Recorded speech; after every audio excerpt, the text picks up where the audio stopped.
Nós vimos no áudio 4 que o potencial hídrico é uma medida da energia livre da água expressa por unidade de volume. É então expresso em joules por metro cúbico. O potencial hídrico pode ser medido, então, em todos os sistemas onde existe água. E no caso do balanço hídrico das plantas, o que vai interessar vai ser o potencial hídrico do solo, o potencial hídrico da planta e o potencial hídrico da atmosfera. E mesmo dentro da planta, o potencial hídrico pode ser medido em vários órgãos, como raízes, como no caule, como nas folhas. A medida do potencial hídrico de uma planta é de extrema importância porque o potencial hídrico afeta vários aspectos do crescimento e do metabolismo celular. Por exemplo, o crescimento das células depende da expansão celular, do aumento do volume celular, que é provocado pela entrada de água na célula. Já os processos bioquímicos dependem que haja água com energia livre suficiente na célula para a hidratação das moléculas e até para a participação direta da água nas reações bioquímicas. Além de que a água tem que ter energia livre suficiente para circular dentro das células, redistribuir os compostos resultantes dos processos de biossíntese celular e também distribuir os íons que são trazidos através da absorção radicular até as folhas. Se a água estiver com potencial hídrico muito baixo, ela não terá como realizar todas essas funções devido à sua baixa energia livre. Então, resumindo, o potencial hídrico ele pode ser afetado por três fatores principais, que são os três fatores que podem diminuir a energia livre da água num sistema. Os solutos, como nós vimos já os detalhes no áudio 4, a gravidade, que tende a puxar as moléculas de água sempre para baixo, dificultando o seu movimento, e a pressão, que pode aumentar a energia livre das moléculas de água se ela for positiva ou diminuir se for negativa, como nós veremos adiante. Existe ainda o potencial matricial que nós consideraremos no slide seguinte. O potencial hídrico em uma solução, ele é expresso pela fórmula abaixo. A forma como os solutos podem afetar o potencial hídrico, nós já vimos no áudio 4, que eles diminuem a energia livre da água por causa da interação com as moléculas de água durante o processo de dissolução. No caso do solo, podemos considerar como solutos os íons, os sais minerais dissolvidos no solo, e no caso da célula vegetal, os produtos do metabolismo vegetal, por exemplo, como os açúcares, além dos íons que também estão presentes. No caso da célula, a parede celular, que é uma estrutura bastante rígida, formada pelos polissacarídeos, ela exerce uma pressão sobre a água do interior da célula cada vez maior. Na medida em que a célula se enche de água, a água exerce uma pressão na parede, empurrando a parede para fora. Mas como a parede é muito rígida, ela tende a exercer uma pressão contrária, empurrando a água para dentro. E nós temos então a pressão de turgescência ou pressão de turgor, E é essa pressão que mantém, por exemplo, as folhas de uma planta todas expandidas quando a planta está suficientemente hidratada, as folhas então ficam expandidas para absorver a radiação solar o máximo possível. Numa folha murcha, que com pouca água, ela já perde aquela formato de folha expandida. E com isso, então, a diminuição da pressão de turgor faz com que ela perca a sua sustentação. Então, por exemplo, uma folha murcha, ela não tem como se posicionar da forma correta para a absorção da maior energia luminosa possível. Então, como já vimos, a gravidade ela vai dificultar o movimento da água dentro da planta, principalmente porque numa árvore muito alta, a água vai ter que desafiar a gravidade para conseguir chegar até as folhas. Então, a gravidade ela vai tender a puxar sempre as moléculas de água para baixo, dificultando o seu movimento, fazendo com que a sua energia livre fique diminuída. E o potencial matricial decorre da interação da água com a superfície por onde ela está caminhando.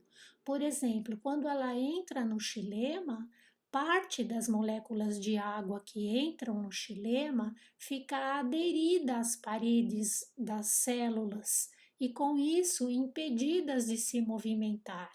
A mesma coisa acontece com a água quando ela vai entrar na célula. Então, chega um determinado número de moléculas de água em volta de uma célula e parte dessas moléculas não conseguem ir para o interior da célula porque elas ficam aderidas às macromoléculas de polissacarídeos que formam a parede celular. Então, a atração das moléculas de água às superfícies por onde elas passam diminui a sua energia livre. A mesma coisa acontece com a água que entra na célula. Parte das moléculas ficam impedidas de se movimentar porque elas ficam interagindo com as superfícies das organelas. No solo, por exemplo, o potencial matricial ele passa a ser muito relevante também, porque no solo nós temos as partículas de argila e então a água, muitas moléculas de água ficam presas às partículas do solo. Então o potencial matricial adquire um valor relevante nesse caso. Na célula vegetal, os potenciais gravitacional e mátrico, eles são desprezados e se considera que o potencial osmótico e o potencial de pressão são os mais relevantes. Portanto, o potencial hídrico da célula vegetal é a somatória do potencial osmótico e do potencial de pressão. Para entender por que o potencial hídrico de uma solução ou de uma célula é medido em unidades de pressão, vamos considerar o efeito dos solutos.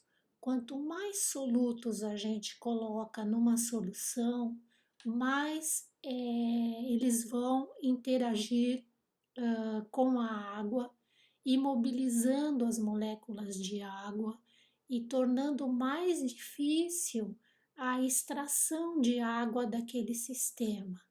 Quando essa concentração de solutos fica muito saturada, basicamente todas as moléculas de água daquele sistema estão presas às moléculas do soluto. Então, vai ficando cada vez mais difícil de você separar as moléculas de água das moléculas de soluto. Você vai tendo que colocar uma força no sistema cada vez maior para conseguir separar as moléculas de água, para conseguir extrair as moléculas de água daquele sistema. O mesmo raciocínio se aplica, por exemplo, ao potencial hídrico do solo. Quanto mais seco está o solo, significa que o seu potencial hídrico ele vai adquirindo valores cada vez mais negativos, ou seja, as poucas moléculas de água que tem naquele solo seco estão interagindo com as partículas do solo e, portanto, elas não estão disponíveis para realizar movimento para chegar até a raiz de uma planta, por exemplo. E no caso da atmosfera, a mesma coisa acontece. Quando o ar está muito seco e a umidade relativa do ar bastante baixa, a quantidade de moléculas de vapor d'água presentes na atmosfera, ela fica muito pequena. Então, vai ficando com o potencial hídrico da atmosfera cada vez mais negativo. E com isso, por exemplo, você teria para você extrair uma molécula de vapor d'água daquela atmosfera, você vai tendo que aplicar uma força cada vez maior. Vamos considerar o exemplo abaixo, onde do lado esquerdo temos um recipiente com água pura. O potencial hídrico total da solução é zero, porque convencionou-se que a água pura tem o potencial hídrico de zero. Ela não tem solutos que estão atrapalhando a energia livre das moléculas. Portanto, ela tem a máxima energia livre ou o máximo potencial hídrico, que é zero. Quando se adiciona sacarose à água, podemos observar que o potencial osmótico começa a ficar negativo e ele cai para menos 0,244 megapascais, né? E como o potencial de pressão continua sendo zero nessa solução, então o potencial hídrico total ele fica igual ao potencial osmótico, que é de menos 0,244 megapascais.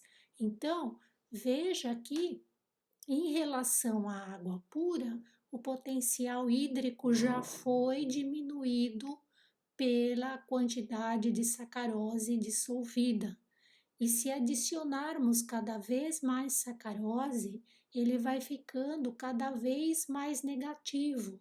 Por exemplo, pode ir para menos 0,4, menos 0,8, menos 1 e assim por diante.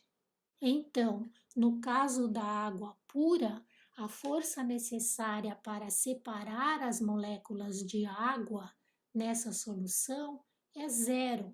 Já no caso da solução com sacarose, tem que ser aplicada uma força positiva de 0,244 megapascais para separar as moléculas de água das moléculas do soluto. Então, na verdade, o valor do potencial hídrico, que vai se tornando cada vez mais negativo, corresponde ao valor da força que deveria ser colocada no sistema para separar as moléculas de água, para extrair as moléculas de água.